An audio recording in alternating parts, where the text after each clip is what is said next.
So I was told this was kind of a big, hairy, audacious goal type talk. So I had to think, well, what would be my big, hairy, audacious goal, or BHAG, for HIV and hepatitis C?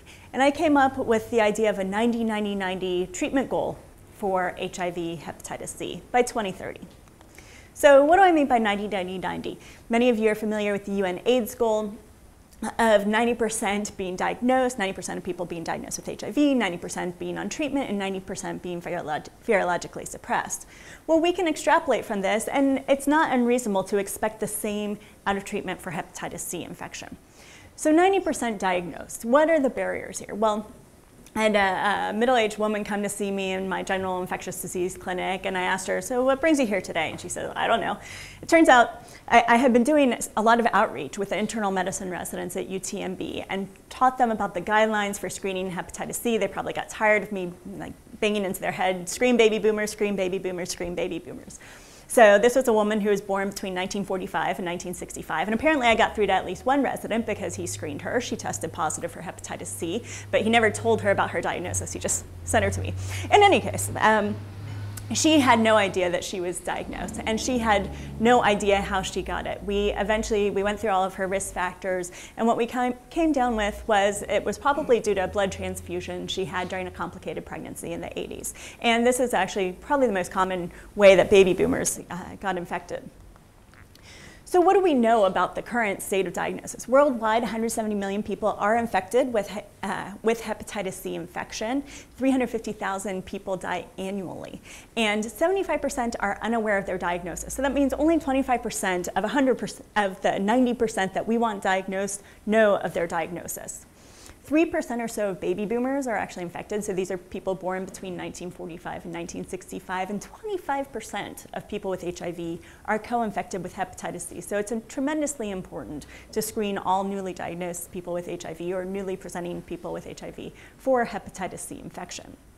And reinfection rates, I'll get to that in a little bit, but they vary among men who have sex with men and IV drug users, and the numbers are all over the place based on demographics tested. So what can we do to boost diagnosis from 25% to 90%, or ideally even higher? Well, some emergency rooms have actually started screening people for hepatitis C infection. There's one in Oakland, California that started screening people and found about a 10% infectivity rate. Baltimore started screening all adults over the age of 18 and found 14% of them had hepatitis C infection.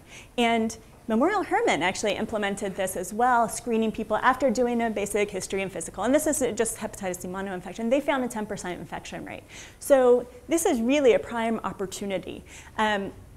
Emergency rooms, though, there are some caveats with that, and that often people are uninsured who come to the emergency room. So there's a question of who's going to pay for the screening, first off. Second, people may not stay there longer, they're coming in for different reasons, and who's going to follow up with them with the result. Well, we have a rapid hepatitis C test now. A company by the name of OraSure developed it. It takes 20 minutes to get a diagnosis. It costs about $20, so it's the same cost as a complete blood count. And if we can find funding, whether from a pharmaceutical company or a state or federal agency, we could easily implement this in ERs around the state to really ramp up diagnosis. We could do the same thing with rapid HIV tests too, for that matter. So I think that's one way that we can really build it up. And then educating primary care providers as well. This would be another easy avenue.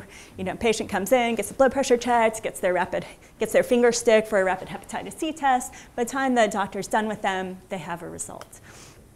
So this would be one key way in which we can really ramp up diagnosis that would be relatively low cost and have a broad impact. So what about treatment? Well, treatment is recommended for everybody, and the treatment is highly effective. Most people only need 12 weeks of treatment, and that results in about a 95% successful, or cure, if you want to say, what we call a sustained virologic response. And what that means essentially is an undetectable hepatitis C RNA level at a designated time after completion of treatment. And usually what we say is someone's successfully treated if they're undetectable 12 weeks after completing treatment. Treatment improves quality of life. Now, I'll say that the top 3 adverse effects of most of the treatments are fatigue, nausea, and headache. Well, I'll say fatigue, Yeah, because most people with hepatitis C have fatigue. But I have to say that most of the people I have treated come in and say their fatigue is gone. They feel so much better. They have so much more energy because their body's no longer fighting this chronic viral infection it's been fighting for years. So I think that really quality of life has improved dramatically in people who are treated for hepatitis C. And an HIV infection, mortality decreases 5-fold when you treat hepatitis C. Liver disease is becoming one of the leading causes of death in people with HIV. So it's imperative that we screen and we treat people with HIV. The other thing is treatment has a public health benefit. So you imagine the fewer people you have with hepatitis C infection, the fewer people they're going to pass hepatitis C onto. So the more people we can treat, the more we can stem this epidemic. And the other factor is that if we delay treatment, then the liver has a chance to get more damage, and then it has more work to do, essentially, to get back to a normal state of health. So earlier treatment is better. So we thankfully have been able to treat a lot of people, like Dr. Kaiser said, probably about 100 people or so in our clinic, but not everybody. And it's very disappointing when someone comes to me and unfortunately, they have Medicaid, which is great, but they don't have cirrhosis, they don't have a lot of scar tissue in their liver. So Texas Medicaid only treats people with advanced fibrosis or cirrhosis, or who have liver cancer, or who have had liver transplants. And at first glance, this is like, why does Medicaid have this policy? Well, it's a little disappointing, but this is why. And this is the cost for 12 weeks of treatment. And like HIV, hepatitis C mutates quickly, requires multiple drugs to achieve treatment. So if you look at these numbers here, you can see that we can get away with as little as $54,000 for a 12-week course, but some of the treatments are on the order of $150,000 for a 12-week course. And I can understand where Medicaid's coming from. They have people with many diseases to treat, they have a limited budget, and this could really zap their budget. But the other question is, why do these drugs cost so much? And I'll tell the little story, an abbreviated story about sofosbuvir. So sofosbuvir was a compound, it was initially, the active component was identified back in around 2005 at a company called Pharmasset. And they found that in vivo, and in vitro, I mean, in like a test tube essentially, that this drug stopped hepatitis C from replicating. So they then went on and eventually gave it to people without hepatitis C to see if it was safe, and indeed it was safe, but it broke down quickly. And so Michael Sophia actually was heading up a team of investigators, of scientists at Pharmasset who provided multiple modifications or enacted multiple modifications of the drug, and finally got it to a point that the drug was given and then metabolized in the liver to an active form that stayed in the liver. And it could be given once a day.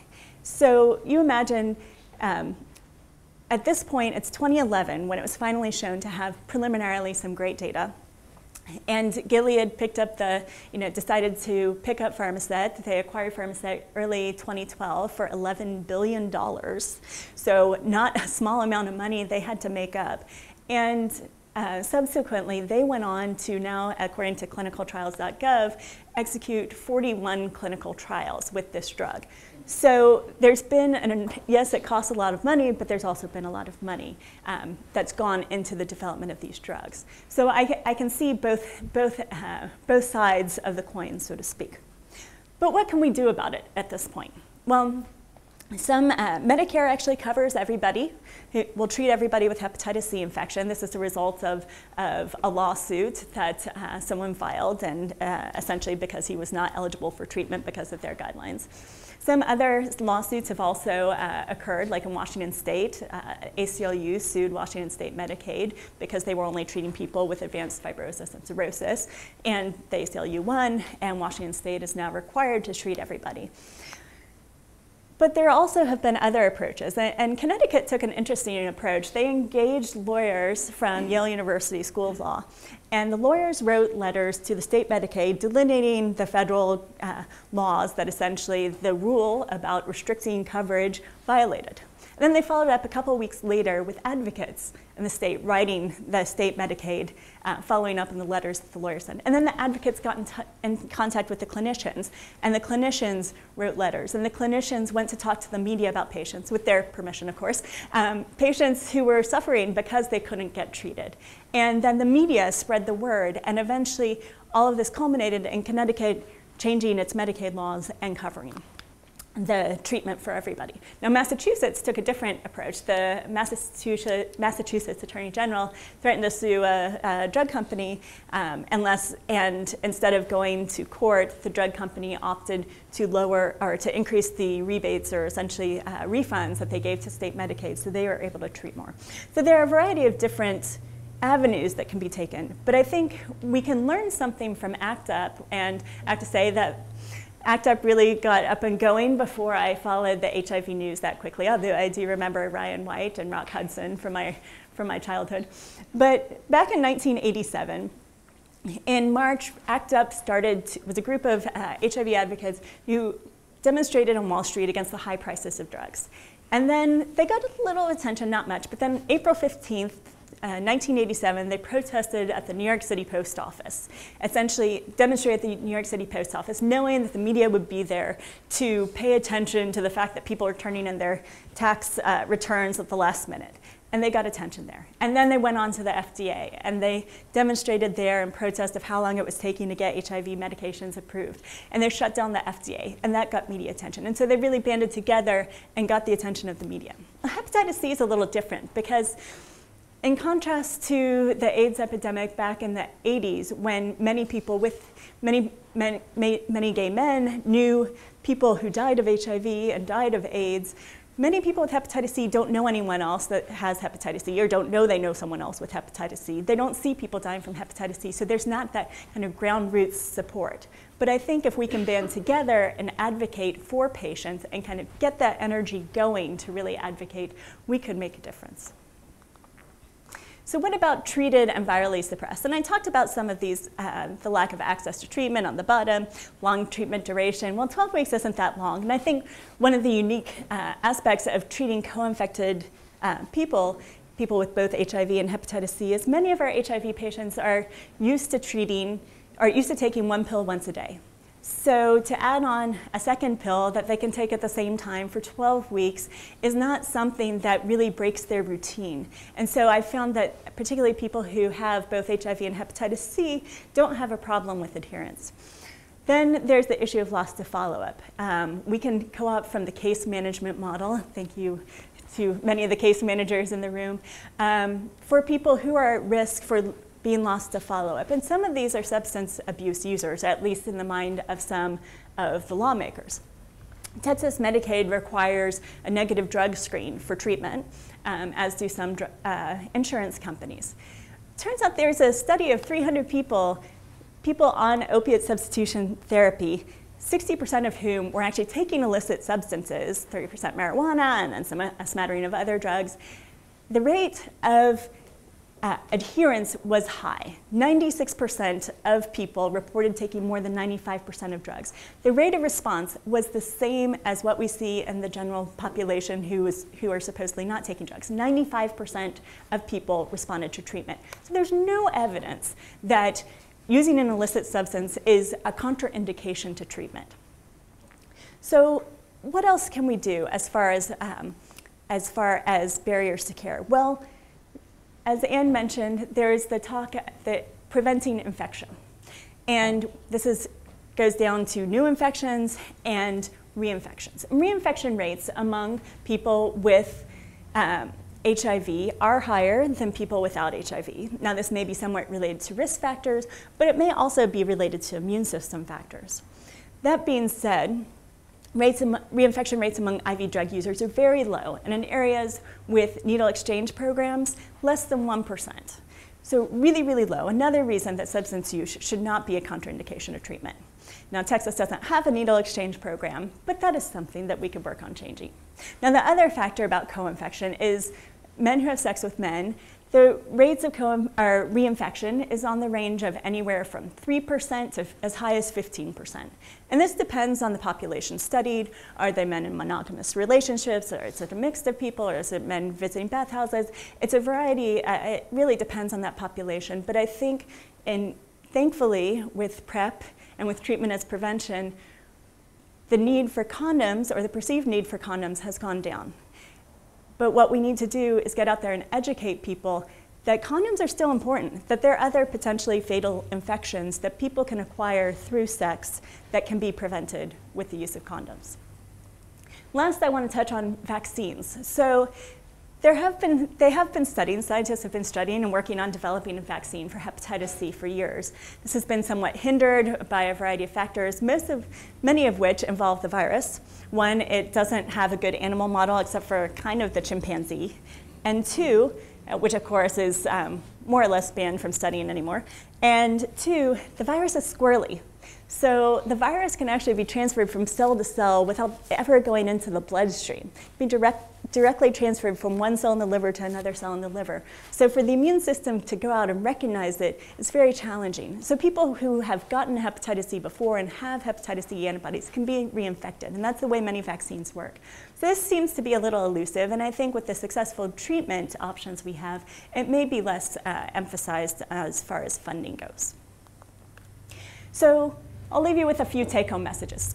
Screen early and often. Screen people with HIV, screen baby boomers, screen everybody. And it never hurts to screen more than once. And we can reach out to the emergency rooms, reach out to primary care doctors, reach out to people to really implement some of these easy screening strategies. Identify barriers to treatment. Funding is, of course, probably the biggest barrier to treatment. And we can advocate for unrestricted funding through Medicaids, through drug companies, and private insurance companies. And we can prevent reinfections, this through patient education and needle exchange programs. And I want to thank you all for your attention.